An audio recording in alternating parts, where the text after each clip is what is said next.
Tonight on EWTN Live, we're going to talk about protecting the sanctity of human life on an international level and what we should look out for here in America. So please stay with us.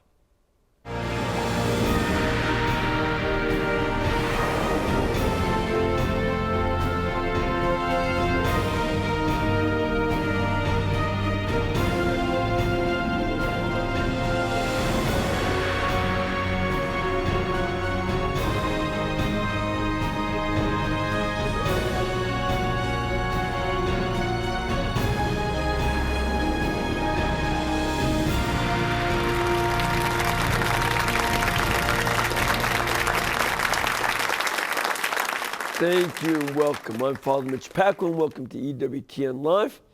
And this is where we get a chance to bring you guests from all over the world. Now, tonight's guest travels all around the world. He's traveled more than 400,000 miles to about 30 different countries in his efforts to build a culture of life all around the world. He's also given hundreds of talks at conferences and parishes across the United States on issues pertaining to life and the family. So please welcome the president of Human Life International, Father Shenan Boquet. Thank you, Father. Father, good to be with you. Good to have you. It's nice to see you again. Thank you, same. It's good to have you up here. Now, you've been traveling quite a bit. To understand why you travel, because you don't generally just go around to the different resorts, right? No resorts. No resorts. No resorts. So people understand why you do this traveling. What is Human Life International about? Well, HLI was founded by Father Paul Marx in 1981. And great Benedictine priest. Great Benedictine priest who really saw, he founded the Human Life Center in 1972. Mm-hmm. And it was all as he saw the continuation of the promotion of contraception and realized that if he didn't do something to intervene in the conversation, that this lie about human sexuality, the dignity of human life, would continue to be threatened. And so he wanted to found an educational apostolate to help people understand the issues, to be able to form people's minds and hearts on what is the dignity of life, what is the dignity of human sexuality and marriage. And so he gradually, in 1981, founded Human Life International and founded it in Gaithersburg, Maryland. And in 1996, moved it to Front Royal, Virginia, and there is our international headquarters. And so part of my responsibility is traveling to meet with our collaborators, our directors around the world, to help them, support them in their work as they continue to educate the faithful, clergy, lay faithful, working in collaboration with the local bishops, anyone who really is open to the conversation about human life. Well, certainly most of us in the United States are well aware that there's a lot of promoters of the culture of death, people who are very strongly against procreating children. They're strongly for abortion, but you don't have that problem in other countries so much, do you? Well, it's growing because that's exactly what Father Marx was encountering. When he completed his journey as president of Human Life International, and after serving, for so many years, almost 85 countries, and traveled over 3 million miles, to proclaim the gospel of life. What he said was that, the culture of death was continuing to infiltrate even the most solidly Catholic communities in the world, and those areas of the world where family life was so important and where people just took it for granted. But it was becoming prevalent. It was becoming part of the conversation. And you started watching where the average size of families were starting to decrease as the agenda of population control became, more commonplace and contraception became more readily available. As a matter of fact, in many places, including the United States, population control is considered a higher moral value than family integrity. Yes, and that's part of the education is to break open that illusion about population control and to help people understand that really the greatest asset, as John Paul II, John Paul the Great, now St. John Paul, that the human person really is the greatest asset. And that's one of the messages that we carry around the world, you know, to really help the people to see that children are not an obstacle to economic development. Children are not an obstacle to the happiness within a family or the prosperity of a family, or that children are not the reason for poverty. You know, so for example, right, in Uganda and Tanzania, this is one of the things right now that we're dealing with, as in Tanzania, they're trying to pass contraception and rights to abortion. It's going to come up in April, this referendum. And so right now our Director, Emil Hagamu, is tirelessly working with other pro-life leaders, you know, confronting the lie and really saying that what we don't need is contraception, we don't need abortion, what we need is good highways, we need hospitals, schools, infrastructure, and recognizing how do we support the family, how do we support children, which are our future leaders, our future parents, future priests, future presidents. You know, but if we continue to kill them off and we continue to buy into this economic prosperity at the cost of our children, what we'll have left really is just poorer nations with less people. Yeah, see, this is one of the agendas that I've certainly heard from a variety of people, even folks like the former Secretary of State, Henry Kissinger. Correct. Talked about how he thought there should be only 500 million people in the world. Right. Others, Peter Singer, Correct. I think he wants it down to about 5 million, which is the population level Right. back at the Chalcolithic period. Wow. About 5,000 BC, so 7,000 years ago. Not a happy time. No, no, and again, it's interesting because some of the largest economic countries that are growing in prosperity, I mean China, India, large populations, you know, economists are showing that those two countries alone are going to have an economic boom. And interestingly, the countries like Ethiopia, Mozambique, and Tanzania, which have large fertility rates, good healthy fertility rates, the beautiful gift of children, are set up to have good economic prosperity in this coming year and the years ahead. And yet, you know, they're being told, well, the only way for you to grow economically, to have prosperity, is you have to lessen the number of your children. But that's the very opposite. And it's interesting that it's just that's being silenced, that conversation, that truth is being ignored in order to push this agenda. Well, on the other hand, as sort of the other test of that, Russia is not doing very well economically. Correct. And they are losing about 1 million in population a year. They're continually going down for a variety of reasons, including the life expectancy has decreased by more than 10 years since the fall of communism. So, you know, it's not helping them to become more prosperous. Right. But they have an abortion rate of about 60% Correct. of children conceived are aborted. Correct. So part of it also, I mean, not only with the abortion statistic that you just gave, but also just the whole infrastructure, the governmental systems, the corruption within the government systems, all these play in to this lessening of prosperity. Yes. I mean, I'll give you an example, you know, in the Philippines, I've been there now 6 times, and it's becoming almost my second home, and I enjoy going, and I just recently was fortunate to direct a retreat for priests and bishops in the Archdiocese of Lipa, and it was just a phenomenal week there. It made me feel like a child again, you know, watching all these thousands of people come together to honor Our Lady, Mediatrix of all grace. By the thousands traveling down the street in procession, gathering for the masses. And it was just this great Catholic culture, vibrant. But within that Catholic culture, you can go to one area of any of the major cities in downtown Manila, and you can see some of the most beautiful buildings, beautiful homes, but right across the street are the slums. And all that is a result of just corruption, where human dignity, the human person, the support of human life is just kind of pushed aside for some, but not for all. And interesting that you see this and you say, why is this happening? Especially when you look at the economic budget of the president of the Philippines and the government, and you look at this and say, where are the streets? Where are the hospitals? Where are the schools? Where's the clean water? Where's the housing? Where is it?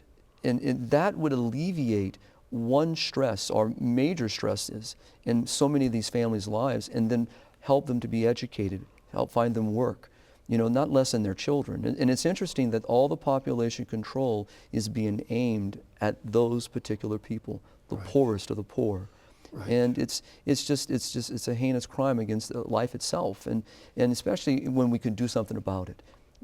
I haven't seen it in writing, but I was told by one of the local political families that it's like a $1 trillion budget that the president and the party has to spend, and if that is really true, imagine what we could do with a trillion pesos of Filipino money. Yeah. What could we do to alleviate the burden of the people and give them what they need to prosper? Sure. So it's investing in people. And in fact, in a number of the places with the greatest amount of hunger, it's not because of a lack of food, but usually because of political forces, like in Somalia. Somalia would be a classic example of the warlords let food get to their friends, but not to other people. That's correct. And the chaos of that country is the cause of their poverty. But there's plenty of food in the world today. Sure. Plenty for everybody. I mean, it's the same thing. That's what Emil Hagamu in Tanzania is saying. He says, what we don't need are these things that are anti-life. What we need is to invest in people. And part of that is challenging those corrupt systems like the one you just mentioned, because it happens in many parts of the world. I mean, in Latin America, in some places where I've been in some of the most beautiful places that I never ever thought I would be seeing. And then just a mile down the road, you can come across some of the most horrible living conditions. And for me, I have to ask myself, why? How is this happening? And what can we do about it?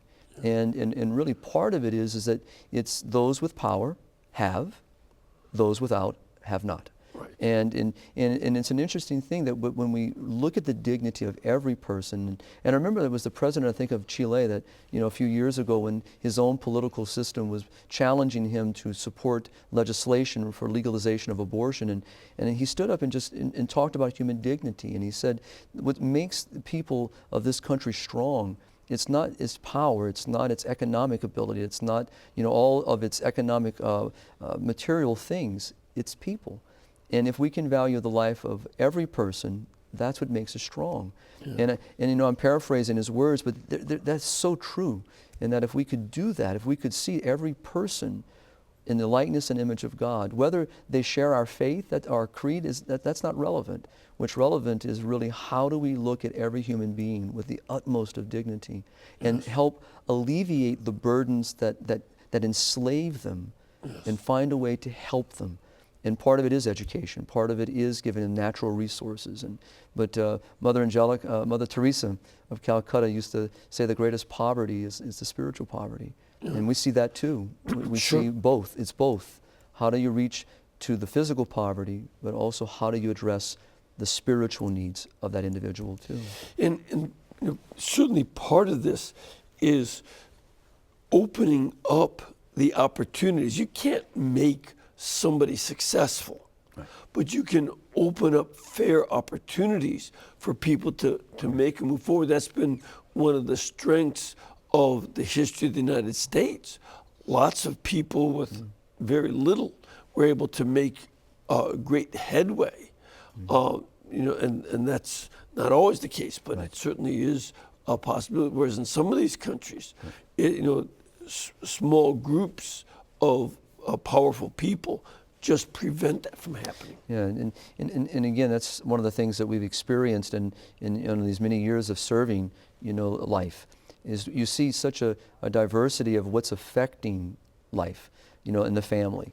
In one part of the world, it could be where you have great opportunity, great material gain, the United States, so many parts of Europe, prosperity, Canada, Germany, Austria, but yet there's a dying population. There's a spirit that's also dying.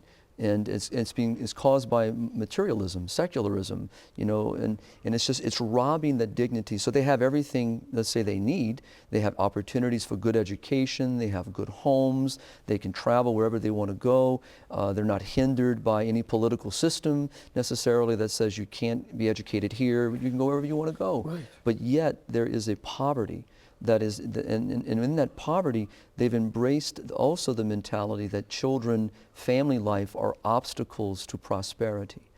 And It's something I was in the Holy Land over Christmas, and I've been going there now for 32 years, and I love the place very much.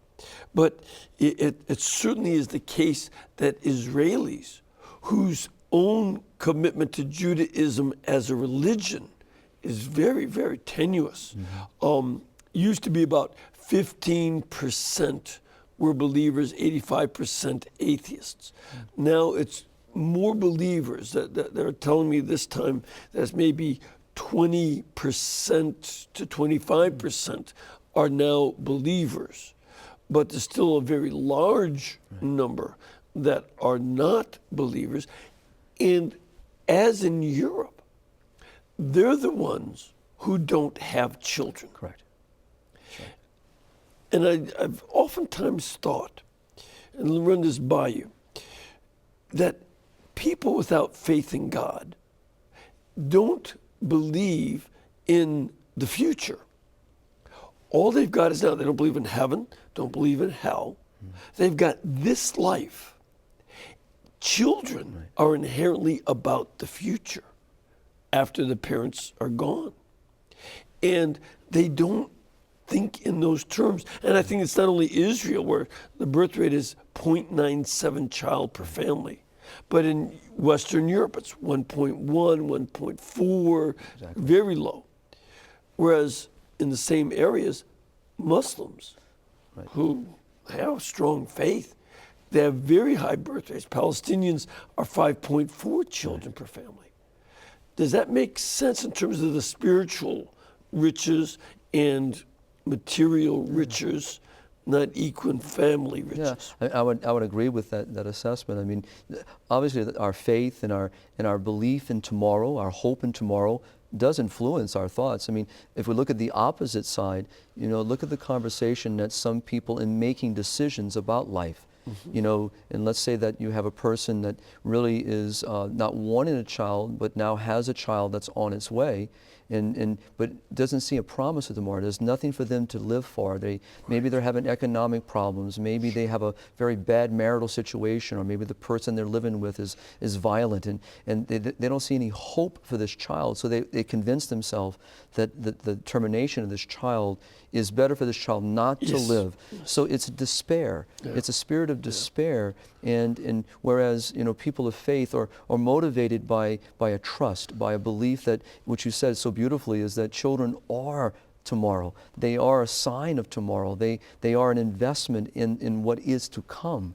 And that's the part that we keep trying to echo around the world. And instead of these big NGOs, these non-governmental organizations, and the governmental agencies themselves, instead of giving all this money and all these millions of dollars to destroy life or to prevent life from even beginning, why don't we invest that same amount of resource into helping people to have a spirit of hope, to see that there is a reason for tomorrow, to help alleviate those difficulties, those burdens, those stresses, those anxieties, and to help them in investing in tomorrow.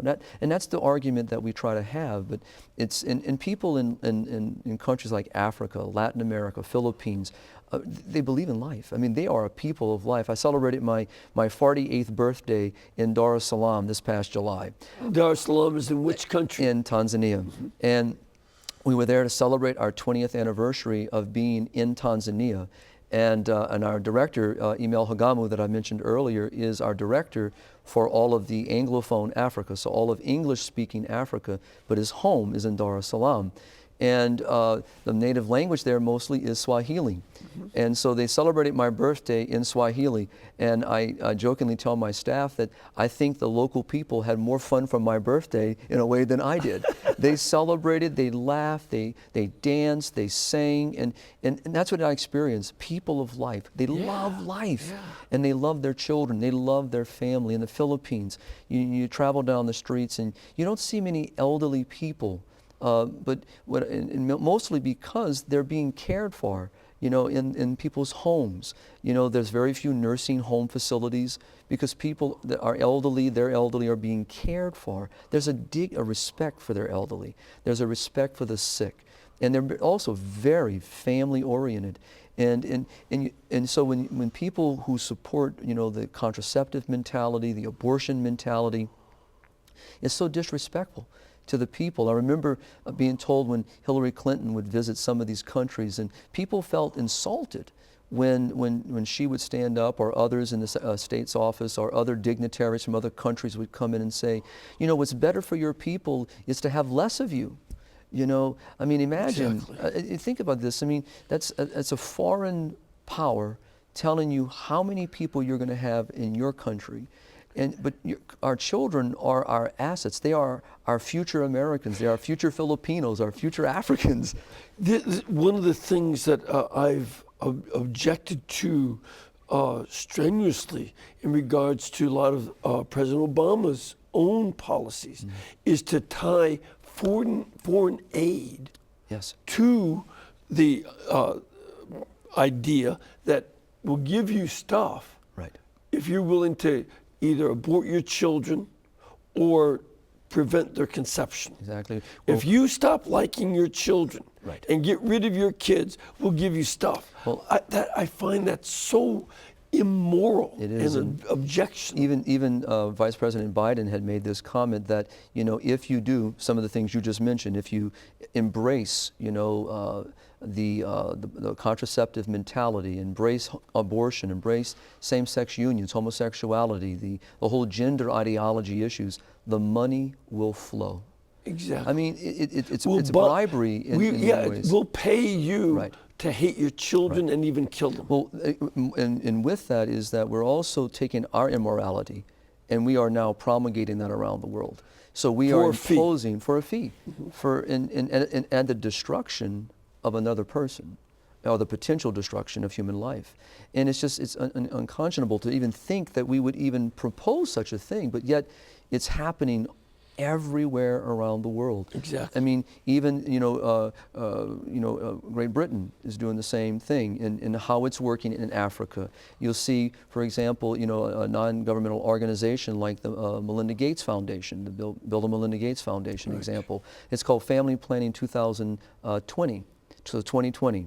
And what they want to be able to do is affect 120 million women in Africa with contraception.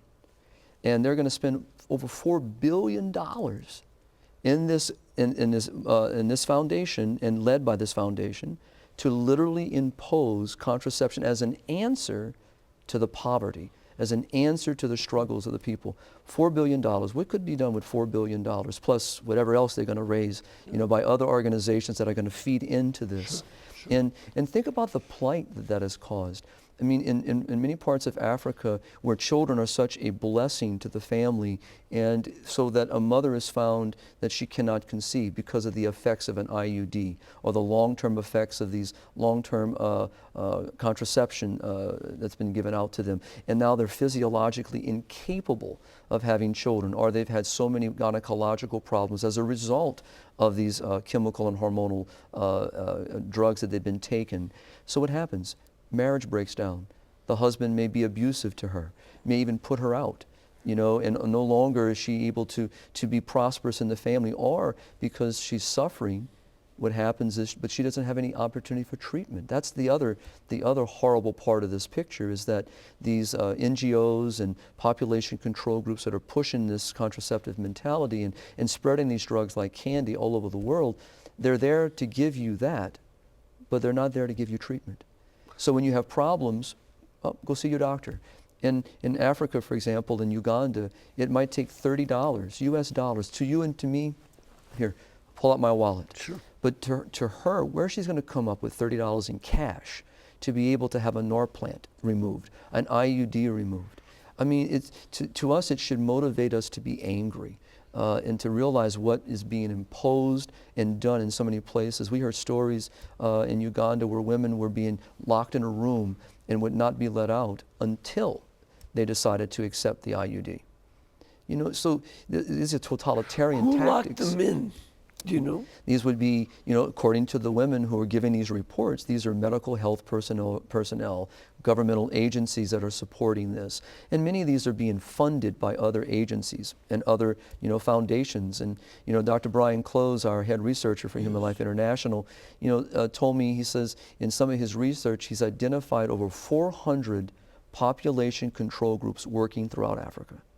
So the amount of money and the amount of groups that are working on the ground in one continent alone, trying to impose this agenda on the African people who don't deserve that. I mean, who do not, no one deserves it, but a people who need our help in a different way are not receiving it. And it's a crime. Yeah, no, it strongly bothers me that this is done in the name of, you know, our country. We have a great tradition and a great background, but this is not greatness, and we're not helping them toward greatness. And it doesn't, as you said, it doesn't speak well of us in any way. Matter of fact, when I'm visiting some countries, I really feel guilty. You know, here I am, a U.S. citizen, coming to their country to speak to them about the dignity of life, which they believe in. But I'm also representing the same country that is imposing millions of dollars of opportunity upon these people, but for the other reason. Right. And you feel guilty. I feel guilty. I feel ashamed. And it's not. I think it's not guilt, because many of us are not doing it. There's not guilt, but shame and embarrassment that the tax money from our country is being used to harm these families. Exactly. And, you know, one of the things that I doubt that they also communicate is how well the contraceptive mentality has worked here. Again, I've been a big fan of the book Sexual Wisdom by Dr. Richard Weschler, who points out that the increased use of contraceptives from about 1971 also follows the curve of the increase of abortion. It didn't stop abortion at all. No. And the increase of unexpected and unwanted pregnancies, especially among unwed women, where it went from 1965% till today 43% of all children in our country. They can tell them all sorts of things about contraception, but the rate of unwed motherhood has just climbed, and the rise of sexually transmitted diseases, so that it's now over 20% of the adult population is infected. And the fastest growing group of infection are the elderly. And so this is not stopping disease, unwanted pregnancy, pregnancy among unmarried women, none of that. Well, that's what, you know, Father Mark's, and again, reflecting, you know, talking about all those years of travel, those 3 million miles and 85 countries, and he said, and he was a sociologist, you know, a doctor of sociology, and he said, you know, and he challenged in his writings, he said, prove to me where contraception has been accepted, that abortion has not followed. Prove to me that there's no correlation. Prove to me that it does not exist. And he says, because you can't. He says, you cannot. They go together, and it's true. And it's the great lie. It's the great illusion that has been promulgated all these years, and people have bought into it. Contraception in every place that we work, every country we are in, and we are in over 100 countries. We have been in over 180 working, and you look at every place where we have been, where contraception is accepted and normative, abortion is right alongside. And so Plus a series of other exactly, all the things you mentioned. I mean, and even here in the States, I mean, we must be honest. Look at the threats against the family. Contraception is its core, that contraceptive mentality. John Paul II spoke of it. Father Mark spoke of it. And it's the use of the sexual gift as a tool for its own glorification, its own self. And so it distorts, and contraception just frees the sexual urge, Father Marx used to say, to do whatever it wants to do. And so it just creates that mentality that I can do whatever I want to whomever I want, have as much sex as I want, no matter the consequences. Right. And that's where we are today in our country, Europe itself, and now that's being, and even after we see the consequences of this, as you noted earlier, yet we're spreading this like candy just everywhere around the world, and painting it as if it's the greatest thing. You know, use a U.S. phrase like sliced bread. It's so good for you. Yeah, but it's poison. Sort of like sliced white bread. Not wheat. We're going to take a little break. I want to let you know that you can contact Human Life International by going to their website, www.hli.org, or you can call them 1-800-549-5433. We'll be back in just a couple minutes, so please stay with us.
Thank you, and welcome back.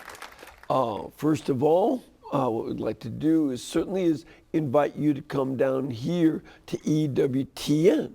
If you have an opportunity to make a pilgrimage to join us, we would love to have you contact our pilgrimage department. And you can do that either by going to our website, EWTN.com, or you can call them at 205-271-2966. And certainly as some of you are making your way from the north to get away from the winter, which has been already got some good cold spells, haven't we? It's just been pretty chilly. So you might want to come down south for part of the winter. On your way, if you're driving, stop here in Birmingham. Just around the corner from where I-65 meets I-20. And you'd be welcome to come over and be part of our studio. But contact our pilgrimage department so we know you're coming. And they'll also give you information about places you can stay, places you can eat. No, you didn't eat dinner over at some of our local institutions, but right here in Irondale, Alabama, we have religiously themed restaurants. Oh yeah, you didn't know that? No. Oh yeah, sure. We got Golden Rule Barbecue. See, right there out of the Bible. And then you got Hamburger Heaven. And of course, the great Irondale Cafe. So come on down and join us. Well, we have one question from our studio audience. Let's begin with that. Man, where are you from? I'm from Houma, Louisiana. Houma, Louisiana. I love it down there. You know, you're from Louisiana I'm from too. the Houma area. Yeah, right near Houma. About 7 miles south of Houma. Well, that's the home of Mr. Ronnie's Donuts. That's correct. That's correct. World famous donuts. Big sign. Hot. Hot. Yes, they are. So, what is your question, ma'am? I'd like Father Sheehan to comment on Archbishop Fulton Sheen and how when the pill first came out and developed, how he predicted what would happen, how society would handle it. Thank you. Well, I mean, what Archbishop Sheen would speak about also was talked about by Paul VI in the encyclical Humanae Vitae, and just really looking down the road, that if we embrace such a mentality that we make the contraception and a welcome guest, that the consequences of such a mentality is going to separate the beautiful gift between one man and one woman, exclusive relationship, open to the gift of life. It's going to distort it. And as a result, it's going to start breaking down the family, treating women and men as objects. And that is going to lead to the other consequences where human life is going to be looked at as a commodity, something that I can want, not want, no longer open, no longer receptive, no longer a gift, but something I'm in control of, which then, of course, leads down the road where abortion becomes a consequence of a failed contraception or a failed use of a prophylactic. And so I didn't want the child to begin with. So what do I do? So let me abort the child.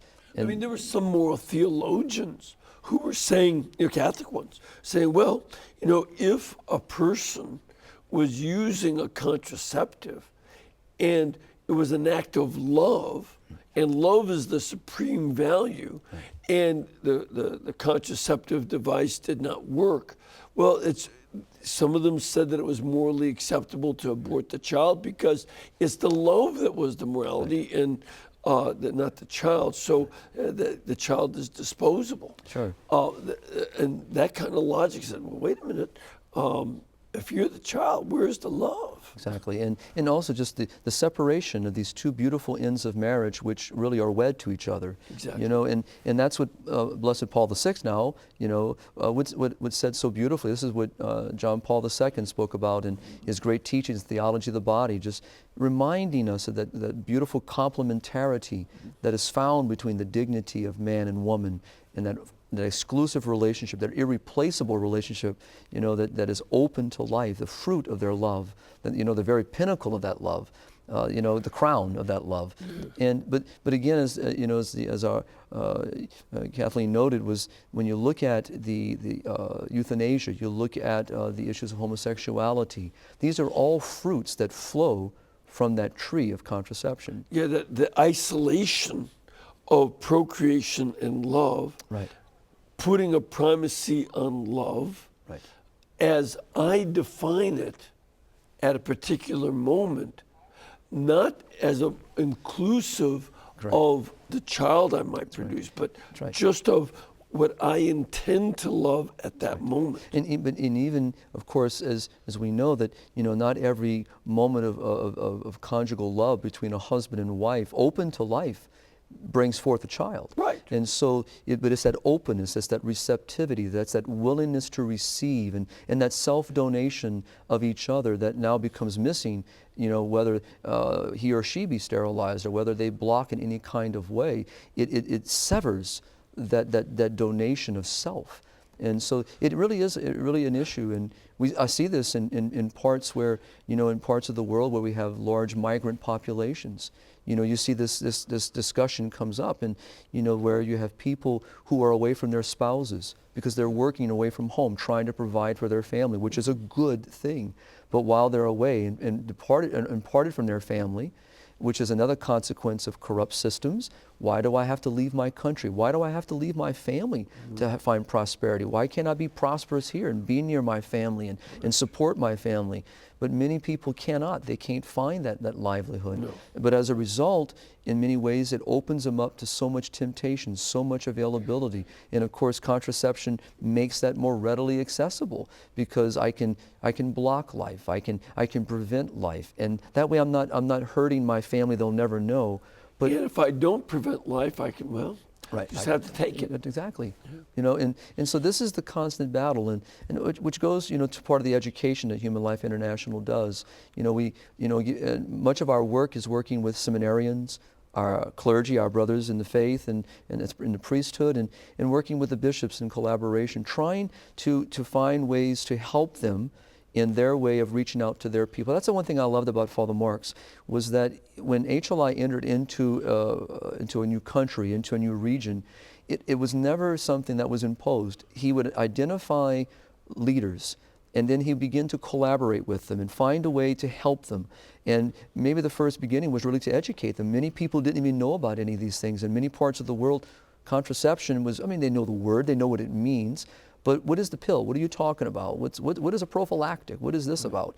And so he would educate, inform them, and then begin to open the church teaching on the dignity of marriage and help them understand it. And then from that point forward, what can I do to help you? What means do you need? So resources, writing materials, you know, and as that's grown over the years, where he himself would go, or members of HLI would travel around the world as missionaries to help these wonderful collaborators, you know, challenge these issues in the local community. And that's, you know, the joy of what I get a chance to do. And as I shared with you earlier today, people will say to me, "Oh, you're doing such wonderful work, and looking at me as an individual, you know, you're doing such great things." You know, I'm helping. It's the people in the field. You know, it's those directors, you know, that are in each part of the world, those beautiful affiliates that we have around the world, which are, you know, in certain regions. We have 6 directors, you know, Latin America, Mexico, and the Caribbean. We have the 2 in Africa, Western and Eastern, and then we have 1 right now currently in handling all of Europe. We're going to hopefully be adding a second one into Central and Western Europe. And then we have Asia and Oceania. Now, those are the main directors, but within those regions, we have 100 affiliations, other regions of the world like Kenya, Uganda, Ethiopia, you know, Malawi, and so forth, where we're all working with the local leaders. And it's them. It's every day those men and women are laboring for the gospel of life, and some of them are threatened. Many of them struggle even on the grants that we give, and that's the beauty of our benefactors of HLI. They donate their money to support the life causes, and what HLI does is turns around and gives that out in grants to our directors, to the affiliates, so that they can do their work in their region. Sure. So it's not necessarily me that's going to do the work.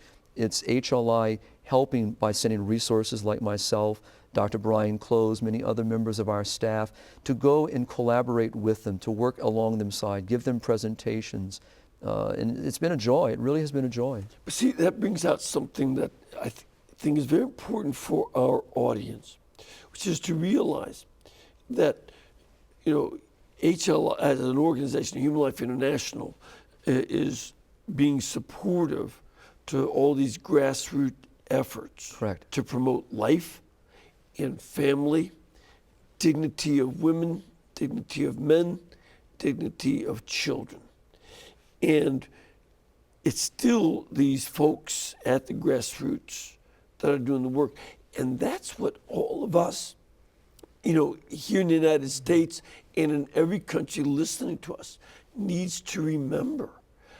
We do a lot at the grassroots level. Right. It's not just big organizations.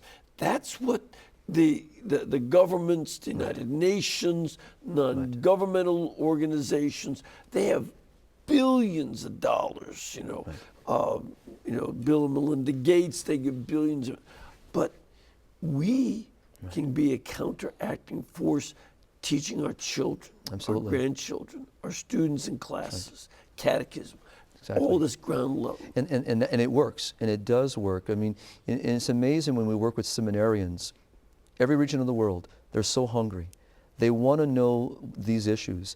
And again, it's complementing their education in the seminaries that they're in. So it's not replacing, but working in harmony with their formators and their educators, trying to help them understand why we should be talking about these issues and how to preach on those issues.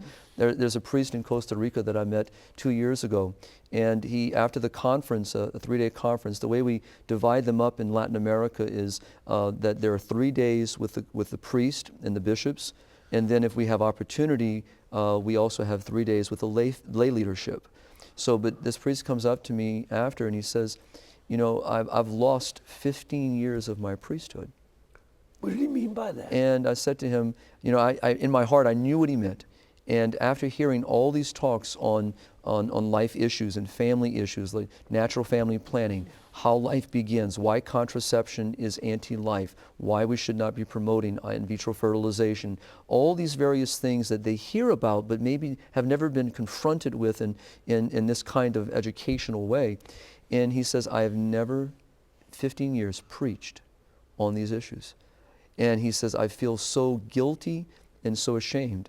And my response to him was, as quick as he said what he said to me, my response is, Father, thank you for your honesty. The question is now, what will you do? Right. You know, this is what this is all about. This is why that we have this program, is so that we don't come in here to suppress or to put someone down because you're not doing something. No, Right.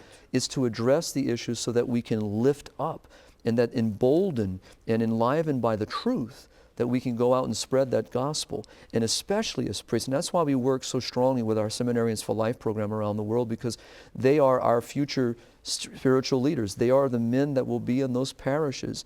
And I've always said in all the programs that I give, and usually my talks are on seminary formation, working with the seminarians themselves. And I tell their teachers that if we do not teach them properly, if we don't give them what they truly need in church teaching, in the moral theology, and bioethics, and understanding these things and how to apply them, that's 30, 40 years of garbage potential that is going to be spread. Yeah.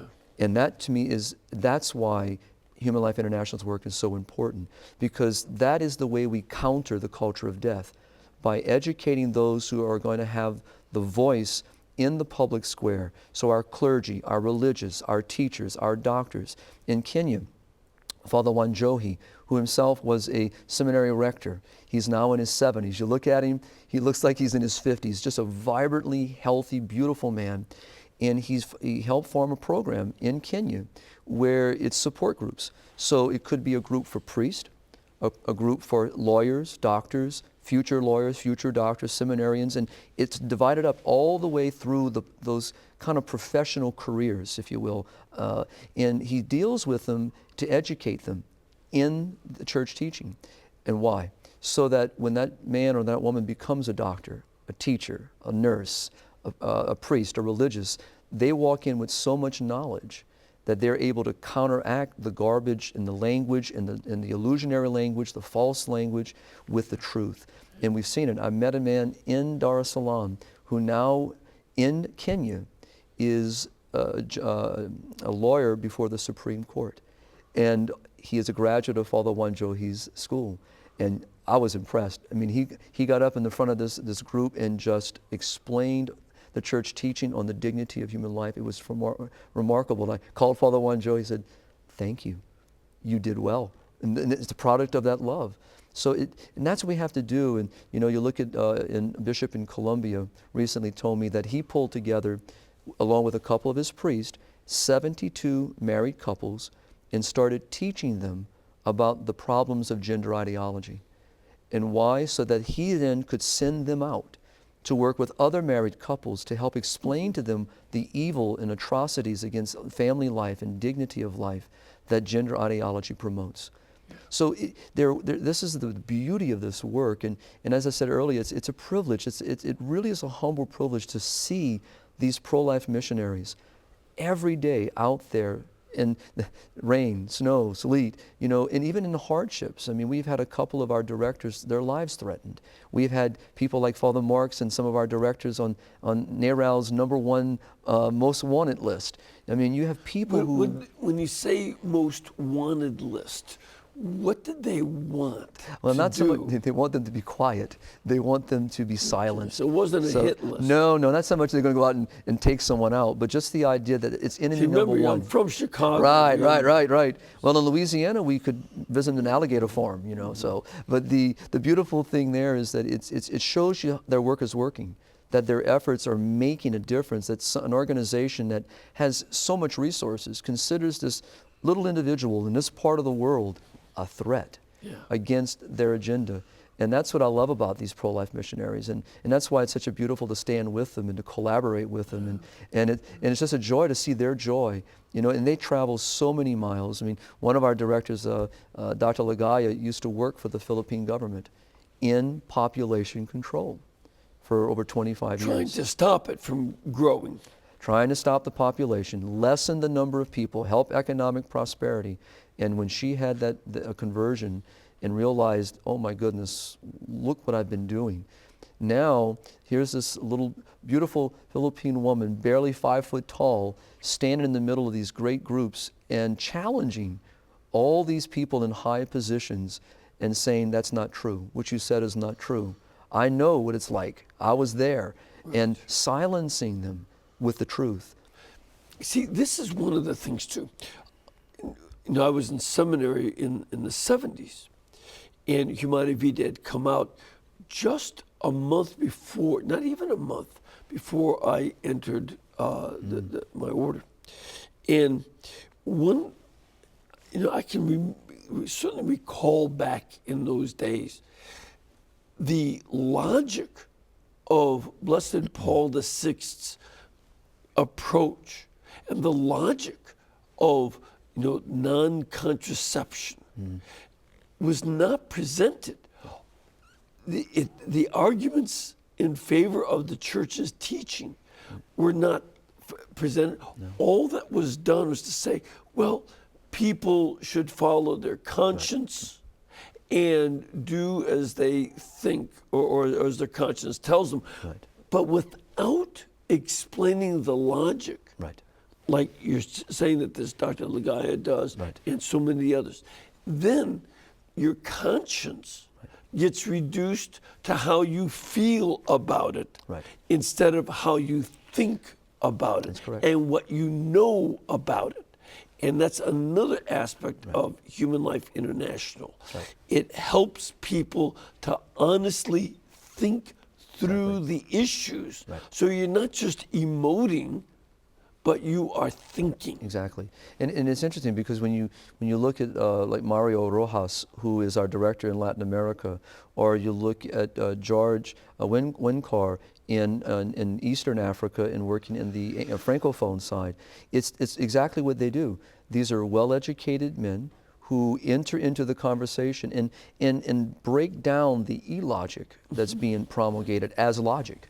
And just challenge it and being able to confront it. And you look at Johannes Bucher, who is in Salzburg, Austria, but he oversees much of our work in Europe. And it's the same thing. And he's an educator. And you know, and it's remarkable that how much people have bought in to the irrational versus what is real, what is logical, what is truth. I remember when the Pope's letter came out, one of the battle cries against it was, I don't want the Pope in my bedroom. To which I responded, you flatter yourself. He doesn't want to be there either. But the issue is, he wants God to be there. That's the number one issue. And it's taking that kind of banner waving false logic apart and analyzing, say, wait a minute, just because we're celibate men, it doesn't mean that we cannot think through these issues. Exactly. You know, it's say, oh, you're just celibates. You don't know anything about this. Well, here's our reasoning. That's right. Where are we wrong? Show me. And don't just undercut what we say because the Pope is celibate. Well, it goes back to the whole argument that began about conception and implantation. So it's the same thing. Science is so clear, the hard science on when life begins. And yet how much has been spent on promoting that life begins at implantation. When the fertilized ovum is implanted in the uterus. And what happens there is that if life only begins then, Well, then where sperm and the beautiful egg have met in the fallopian tube, well, however long it takes that newly conceived life that has occurred there to travel into that beautiful area of the uterine wall where it now becomes implanted, well, up until that point, it's not a life. Take We a can do whatever pill we and wanna do. abort it. Exactly.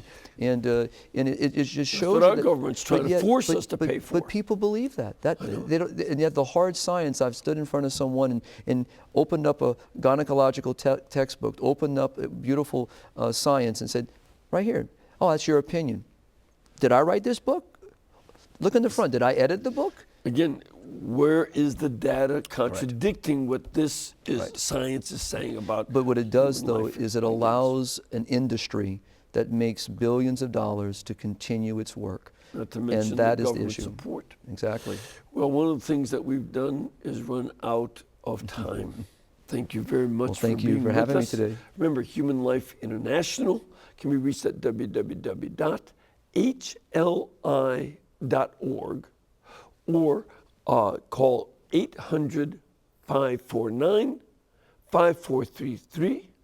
And remember to please watch the March for Life on EWTN on Thursday, January 22nd. If you go to EWTN.com/pro-life, you get all kinds of information. Would you join me in giving a blessing? Almighty God bless you, fill you with his life, and give you his joy. The Father, the Son, and the Holy Spirit. Amen. And remember that we need you to keep us in between your gas bill and electric bill so we can pay our bills, especially as we cover these pro-life issues. God bless you and thank you.